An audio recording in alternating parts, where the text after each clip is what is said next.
Uh, Halo, perkenalkan sebelumnya aku Aris Priza. Aku menjadi Davri di sinetron Tajuk Cinta. Karakter Davri ini, dia itu sebenarnya adalah laki-laki yang penurut sama orang tua. Dia sayang sama orang-orang terdekatnya, apalagi sama perempuan yang dia cintai. Dan dia adalah orang yang sangat bertanggung jawab juga. Dan dia kuliah jauh-jauh sampai ke Turki untuk mendalami agama juga, dan orang yang baik juga, dan dia tidak sombong, ya pokoknya laki banget gitu. Iya, jadi mungkin kalau udah pada nonton pun sebenarnya tahu lah ya betapa baiknya sosok si Davri ini yang sangat penurut, yang tadi udah dijelaskan juga, terus pokoknya selalu menuruti apa kata orang tua lah ya, gitu. Oke. Harus selalu. Harus selalu. Oke, nah untuk Davri sendiri gimana nih cara Davri Davri itu karakternya ya, cara Haris sendiri maksud saya, cara Haris sendiri untuk mendalami karakter si Davri ini gimana caranya? Kalau Haris untuk mendalami karakter Davri ini sebenarnya sedikit sulit ya, karena sangat berbeda dengan Haris. Davri ini dia adalah orang yang sangat tahu tentang ilmu agama juga.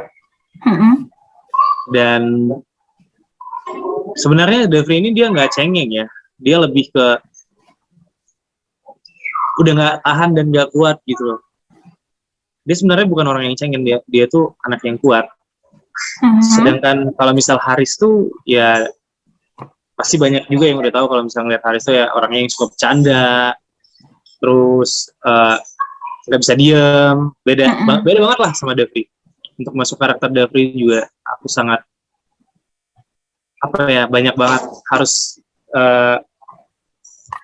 dikulik lagi, aku harus belajar lagi tentang agama, aku harus cari tahu. Dan alhamdulillah sih aku ya menurut yang lain juga alhamdulillah sampai sekarang aku bisa menjadi Davri, dan semoga seterusnya juga bisa. Oh oke. Berarti untuk mendalami karakter sendiri ada referensi nggak kira-kira ngelihat dari karakter siapa misalnya, atau mungkin baca buku? Nggak ada sih. Kalau referensi nggak ada sih. Aku menciptakan sendiri aja dari apa yang aku pikirkan. Oh gitu. Oh gitu. Berarti kayak dari Haris sendiri ngebaca karakter Davri, terus dari Haris sendiri kayak menginterpretasikan sendiri ya gitu ya, betul ya? Iya, sosok si Davri ini gimana? Benar banget, aku menginterpretasikan sendiri, dan ini juga masukan dari sutradara kita, dari Pak Sridhar juga yang sangat mendirect saya sampai saya bisa menjadi seorang Davri. Oh oke.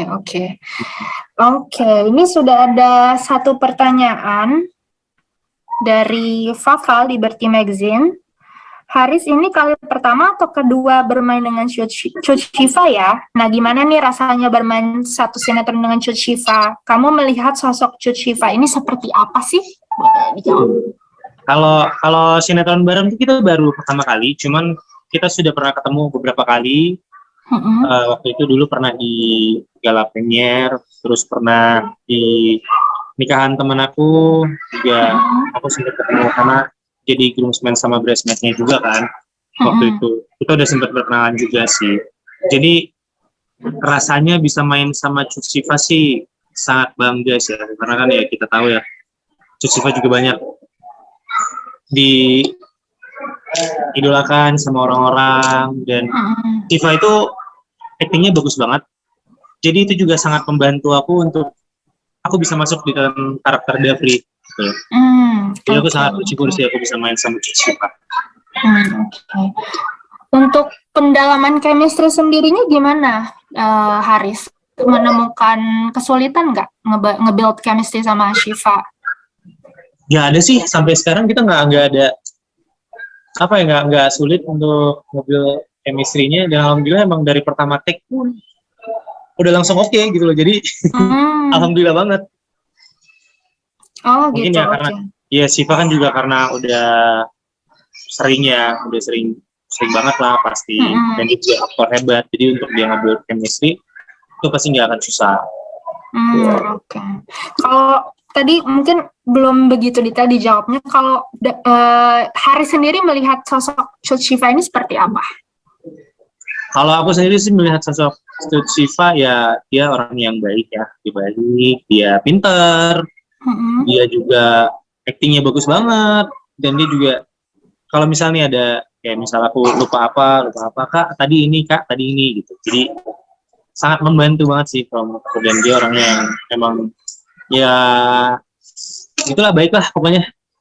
Oke, berarti partner kerja yang baik lah ya, saling ngebantu. Benar. Di lokasi syuting ya. Banget. Oke. Tapi berarti nggak sempat ada perasaan kayak kikuk atau awkward pas awal-awal syuting sama Shiva ya? Karena mungkin grogi ada sih. Oh, ada. Oke. Grogi ada sih, ada di beberapa scene juga. Kadang tuh aku grogi gitu loh, kayak karena kan ada yang adegan bertatap-tatapan gitu. Jadi kadang aku juga grogi. Lebih grogi sama siapa nih? Sama Shiva apa sama Afifa? Dua-duanya sama. Grogi. Kalau udah adegan yang bertatap-tatapan, adegan yang ya bisa dibilang kayak bermesraan dan agak sedikit bikin baper gitu, tuh pasti awalnya tuh kayak aku tuh sampai kayak sama Shiva, udah jangan lihat aku dulu. Gitu. Tapi chemistry kalian tuh kayak adegan-adegan kalian berdua tuh sampai bisa bikin baper dan sampai trending loh di sosial media. Alhamdulillah banget sih. Ada grogi-grogi tadi. Iya, jadi mungkin untuk masuk ke adegan itu kayak kita tuh butuh waktu gitu. Aku sih lebih tepatnya aku butuh waktu kayak Shiva sebentar ya. Oke. Tuh. Tapi usahanya sendiri untuk nge-build chemistry-nya tuh gimana, Haris? Usahanya ya kita kalau misalnya lagi nggak take, kita tuh sering ngobrol bareng bertiga. Kita kalau misal makan lagi break, kita bertiga, kita usahain kita tetap ngumpul bertiga biar chemistry kita tuh nyatu gitu. Kita omongin juga, bukan kan kita juga bisa sharing satu sama lain, dan kita omongan kita juga bukan yang cuma di dalam sinetron gitu loh, masalah-masalah pribadi juga kita omongin. Jadi itu kan kurang lebih bisa nge-build karakter kita, bisa nge-build chemistry kita juga. Oke, nah kalau tadi kan kita ngebahas kayak lebih ke pendalaman karakter ya dan chemistry. Nah sekarang mungkin kita tarik lagi ke belakang. Menurut Haris sendiri, apa yang sebenarnya buat Haris akhirnya menerima tawaran nih untuk bermain di Tajuk Cinta? Pertama kali aku diajak tuh waktu itu sama Pak Jimmy ya. Sama Pak Jimmy aku diajak. Bro, kita mau ada sinetron baru nih. Terus akhirnya aku dikasih tahu ceritanya. Mereka nggak ngasih aku skrip langsung, tapi mereka ceritain. Nelpon aku sambil ceritain gitu loh. Ini nanti ceritanya gini, lo karakternya gini. Oh, gitu. Oke. Terus pas dibilang itu, aku langsung ambil. Gak tau kenapa kayak aku punya feeling yang sangat kuat gitu loh sama judul ini, dan dari syuting pertama pun aku udah ngerasa kayak wah, ini sinetron. Ini bukan sinetron biasa sih, kayak ini insya Allah akan menjadi salah satu karya kita yang bisa diterima sama masyarakat Indonesia. Itu sih maksud dari awal, karena emang dari segi cerita dan aku melihat timnya, apalagi kita didirect sama Bapak Sridhar juga, yang pekerjaannya dia udah mendirect berapa sinetron banyak banget lah, dan rata-rata yang Bapak Sridhar direct sinetronnya rata-rata sukses. Jadi kayak kita itu adalah pas aku pertama kali, wah aku nih di tangan yang tepat gitu. Dan aku langsung oke, yes, aku ngambil langsung gitu waktu itu. Berarti sebenarnya yang pertama kali buat tertarik pertama lihat dari gambaran skripnya dulu ya tadi ya? Ya, alur ceritanya. Oke. Terus pas denger dengar dari alur ceritanya kayak gitu. Nah, sempat punya ekspektasi tertentu nggak sih waktu awal terima Tajud Cinta ini untuk main di Tajud Cinta? Sebenarnya kalau ekspektasi sih, ya pasti semua orang kita punya ekspektasi ya. Tapi buat aku pada waktu itu, aku berpikir gini, udah deh, aku main yang bagus aja, aku ngasih yang terbaik aja apa yang aku bisa, insya Allah ini akan menjadi sesuatu gitu. Dan alhamdulillah gitu. Karena kan kita juga promo tuh nggak sebentar ya, kita promo tuh lama. Kita promo tuh sampai sekitar 2 minggu untuk bikin 1 episode. Jadi itu bukan waktu yang sebentar. Biasanya yang kita syuting 1 episode 1 hari, ini kita bikin 2 minggu untuk 1 episode. Dan pas ngeliat episode 1 tayang, aku tuh kayak, ini capeknya kita kebayar ya. Sesuai ekspektasi berarti ya, pas penayangan episode perdana? Melebihi ekspektasi jujur. Melebihi ekspektasi. Melebihi ekspektasi. Karena kan ya yang aku tahu ya ini adalah sinetron awalnya. Karena kan kalau misal kita mau dari segi sinematografi, dari segi acting, ya mungkin ya kita semua di sini pasti tahu lah yang namanya sinetron pasti nggak akan bisa maksimal karena yang namanya kerja tayang. Gitu. Tapi entah kenapa aku ngerasa di sinetron ini, ini bisa gitu loh. Karena emang timnya juga sangat mereka tuh sangat kerja sama tuh cukup baik. Solid ya timnya berarti ya. Iya, dan sangat solid, cukup baik kerjasamanya, dan emang kita tuh masing-masing tim, kayak dari tim tim pemainnya, dari tim DOP, dari tim penyutradaraan, dari tim kru, semuanya tuh punya idealis masing-masing yang kita tuangkan dan itu bisa menjadi satu. Oke. Nice. Berarti tapi kalau misalnya Haris sendiri ngelihat dari episode perdana itu walaupun sudah melebihi ekspektasi ya, tapi ada nggak sih rasa-rasa kayak aduh kayaknya kurang ini deh, ada nggak sih kayak kalian mungkin atau bahkan kalian saling mengevaluasi penampilan masing-masing misalnya, ada nggak sih kayak gitu? Pasti aku adalah yang kayak gitu, karena kan yang namanya manusia kita kan nggak akan pernah puas ya. Pasti ada lah. Pas aku ngeliat di sana kayak ya bisa dibilang dari episode 1 mungkin ya, kalau misal dari segi look gitu, dari segi look aku yang emang lagi hitam banget pada saat itu, karena kan aku habis pulang umroh ya waktu itu. Oke.